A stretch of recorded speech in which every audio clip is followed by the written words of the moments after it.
Welcome back to Transfer Talk. Just a little update regarding Wesley Fofana. We're told that there are no issues with Chelsea as far as Wesley Fofana is concerned after a reorganisation of his Instagram account.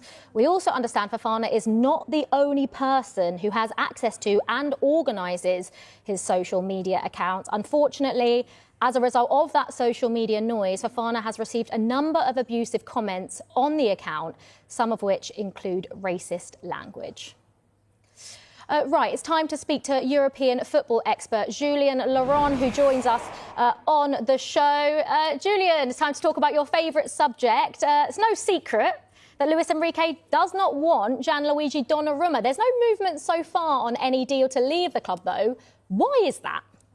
Hello, guys. Yeah, I love talking about Donnarumma. I was on the show last week, a week ago, and we already talked about Donnarumma and the problems with PSG and why they were letting him go. A week on, I believe the discussions between Manchester City and PSG and the entourage of Donnarumma are still going on, and apparently quite positive. That's the word I'm hearing.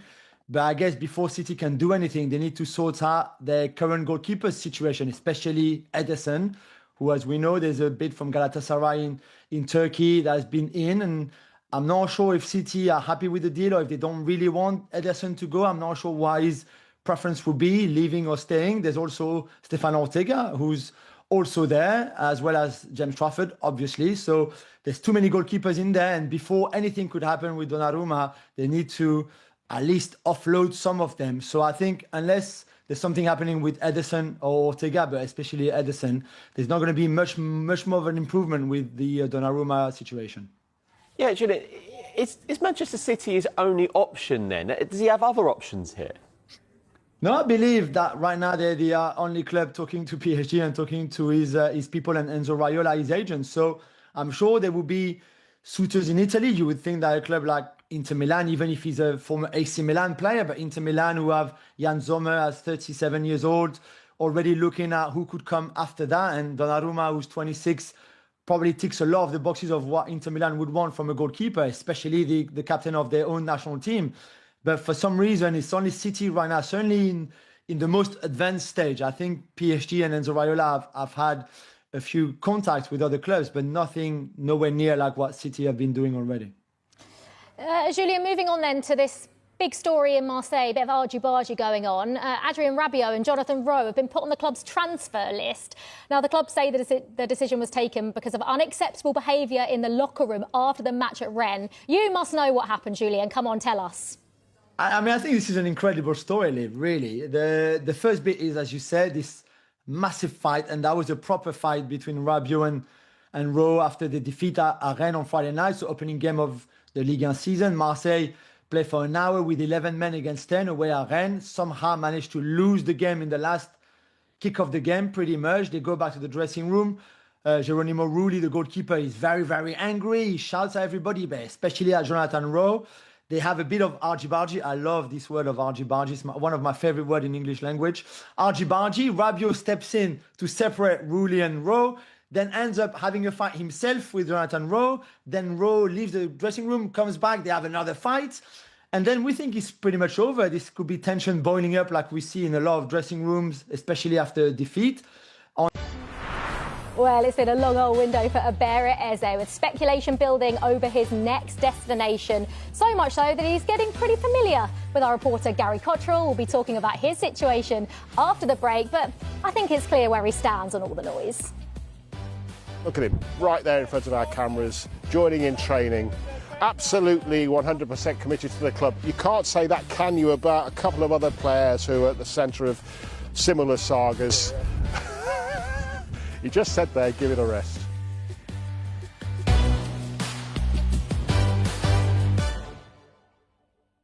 Busy transfer window so far, with well over £2 billion spent by Premier League clubs. Football finance expert and lecturer at University of Liverpool, Kieran Maguire, joins us live now. Kieran, welcome to the show. Thanks for coming on. We'll start with a deal that has dominated this summer window, and that's, of course, Alexander Isak. Let's start on the Newcastle side of things then. We know that they want that British record-shattering fee of £150 million. Just how much of a boost would that be for their PSR situation? I think Newcastle United are actually in quite a strong PSR position to begin with. The first year of ownership from PIF it's now worked its way out of the system because they're assessed over 3 years. So they do have more flexibility. And remember, they have sold players in the last couple of windows as well.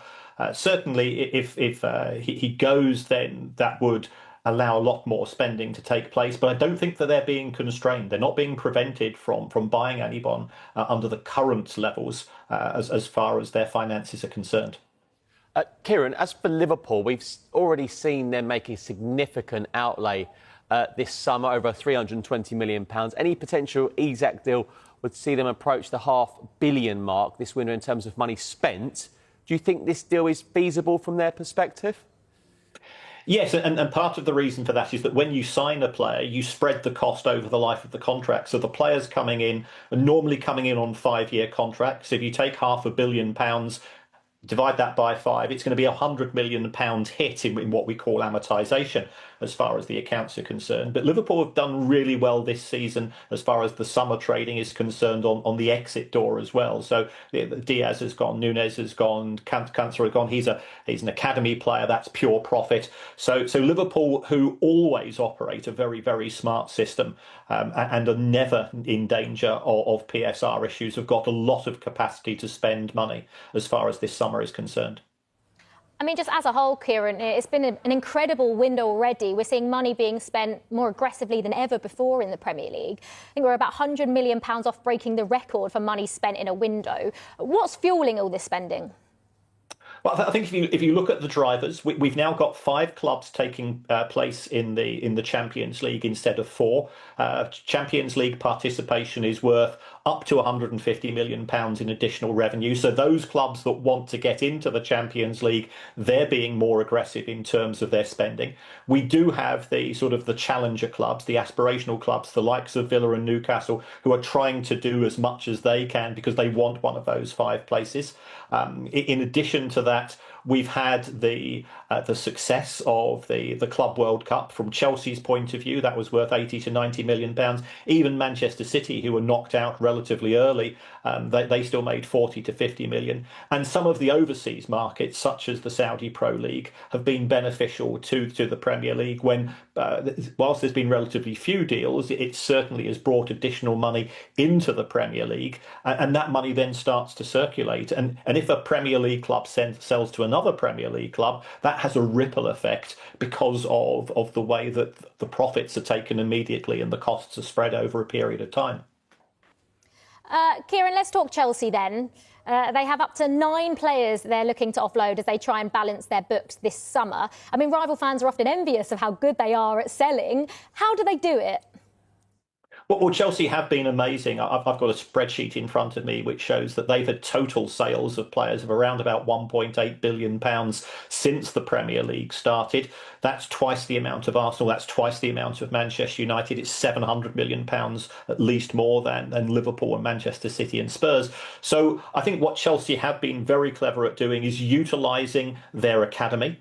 You look at the level of sales, Conor Gallagher, Mason Mount and many others as well. And again, that's pure profit from their point of view. So that allows them to recycle those profits back into spending. They've got academies effectively all over the country. They're a very high profile club. And that investment that they've made over the course of the last decade in particular is really working. I was talking to one academy manager and he says, we're not a development centre of the club anymore. We're now seen as a profit centre. And there's no better profit centre in the country than that of Chelsea. Well, what about Villa then? Because they're a team that have come up against PSR trouble this window. It's been a slow one so far for them. How do you assess their outlook at the moment? And will they have any money to spend before deadline day? I think the issue with Villa is that actually they're in a reasonably strong position from a PSR perspective as far as the Premier League is concerned. They sold the women's team to themselves. They've had some other deals go through as well over the course of the last 12 months. And it's not just the summer window that's being taken into consideration. Villa's challenge is in relation to UEFA's rules. Villa were put up on a charge by UEFA, and they have been fined for that. But I think what's perhaps gone under the radar is that Villa also now have to adhere to a business plan where effectively, from a cash point of view, they've got to be in a sort of a zero net spend position. So whilst they can buy and sell from Premier League point of view, they don't want to breach the rules of the UEFA sanctions, because those sanctions could become more severe if Villa don't actually comply with the particular rules. So therefore, I think Villa have to use the exit door as well as signing players, and I think that's why there was such a pushback from the fans of both Villa and Newcastle when Jacob Ramsey went at the weekend, because both of those sets of fans feel that the rules discourage new challenger clubs who have got new owners who have come in, who are ambitious, who want their clubs to accelerate, who want their clubs to be challenging on a more regular basis for Champions League places, and those rules perhaps, whether they were intended or not when they were derived, certainly have a negative impact upon those types of club. Kieran, you flowed this perfectly for me, because I was going to say the likes of Villa and Newcastle, their fans often mention the so-called Big Six. OK, we've talked Liverpool, Chelsea and Man City. Let's talk about revenue. Tottenham get thrown into this, but I remember a summer, Kieran, Spurs didn't sign anyone. And look at their stadium. They've got Beyonce about 7-8 times a year. I mean, tell us more about them.